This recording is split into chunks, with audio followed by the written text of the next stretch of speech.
नवरात्रि का तीसरा दिन समर्पित होता है माँ चंद्रघंटा को, जो शक्ति, साहस और निर्भयता की देवी मानी जाती है। उनके मस्तक पर अर्ध चंद्र घंटी के आकार का होता है, इसलिए उन्हें चंद्रघंटा कहा जाता है। मान्यता है कि इस दिन माँ अपने भक्तों के सभी भय, बाधाएं और नकारात्मक शक्तियों का नाश करती हैं और जीवन में शांति, आत्मबल और सफलता प्रदान करती हैं। सुबह ब्रह्म मुहूर्त में उठना सबसे शुभ माना जाता है। उठते ही सबसे पहले मन में माँ का स्मरण करें और जय माता दी बोलें। उसके बाद स्नान करें, अगर संभव हो तो पानी में थोड़ा सा गंगा जल मिलाएं। स्नान के बाद साफ और शुद्ध कपड़े पहने, विशेष रूप से पीले या लाल रंग के वस्त्र शुभ माने जाते हैं। फिर घर के मंदिर या पूजा स्थान को साफ करें और वहां माँ चंद्रघंटा की मूर्ति या तस्वीर स्थापित करें। अब पूजा की तैयारी करें। एक चौकी पर लाल कपड़ा बिछाएं और उस पर माँ की तस्वीर रखें। इसके बाद गंगा जल से स्थान को शुद्ध करें।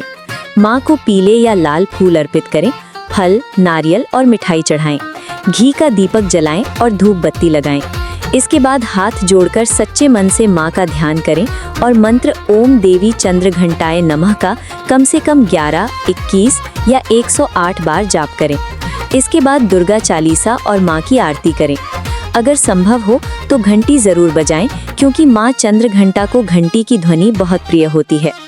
इस दिन व्रत रखने का भी विशेष महत्व होता है। व्रत में केवल फलाहार करना चाहिए, जैसे फल, दूध, दही, मखाना, साबूदाना आदि। नमक की जगह सेंधा नमक का उपयोग करें। पूरे दिन मन को शांत रखें और बार बार माँ का नाम लेते रहें। कोशिश करें कि नकारात्मक विचार मन में ना आए और किसी के बारे में बुरा ना सोचें।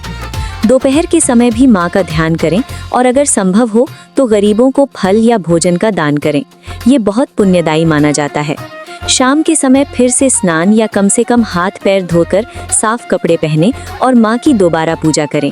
दीपक जलाएं, धूप लगाएं और माँ की आरती करें।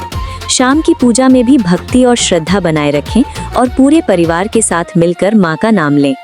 इस दिन क्या करना चाहिए, उसमें सबसे जरूरी है कि मन को शांत और पवित्र रखें, ब्रह्मचर्य का पालन करें, सत्य बोलें और दूसरों की मदद करें। माता का ध्यान और जाप पूरे दिन करते रहना चाहिए। घर में साफ सफाई रखें और सकारात्मक माहौल बनाए रखें। क्या नहीं करना चाहिए, उसमें मांस, शराब, लहसुन, प्याज और तामसिक भोजन से पूरी तरह दूर रहना चाहिए। किसी से झगड़ा नहीं करना चाहिए, गुस्सा नहीं करना चाहिए और झूठ बोलने से बचना चाहिए। किसी का अपमान करना या गलत शब्द बोलना इस दिन बहुत अशुभ माना जाता है। बाल और नाखून काटने से भी बचना चाहिए और बेकार की बातें या नकारात्मक सोच से दूर रहना चाहिए।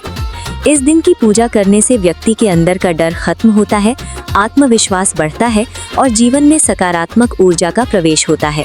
माँ चंद्रघंटा की कृपा से शत्रुओं से रक्षा होती है, मानसिक शांति मिलती है और जीवन की बाधाएं धीरे धीरे समाप्त होने लगती हैं। जो लोग सच्चे मन से इस दिन पूजा करते हैं, उनके जीवन में साहस, शक्ति और सफलता का मार्ग खुलता है। अगर नियमों का पालन नहीं किया जाता है, मन अशांत रहता है या गलत कार्य किए जाते हैं, तो पूजा का पूरा फल नहीं मिल पाता और नकारात्मक ऊर्जा बनी रह सकती है। इसलिए जरूरी है कि इस दिन पूरी श्रद्धा, भक्ति और नियमों के साथ माँ चंद्रघंटा की पूजा की जाए, ताकि उनका आशीर्वाद प्राप्त हो और जीवन सुख, शांति और समृद्धि से भर जाए। जय माता दी।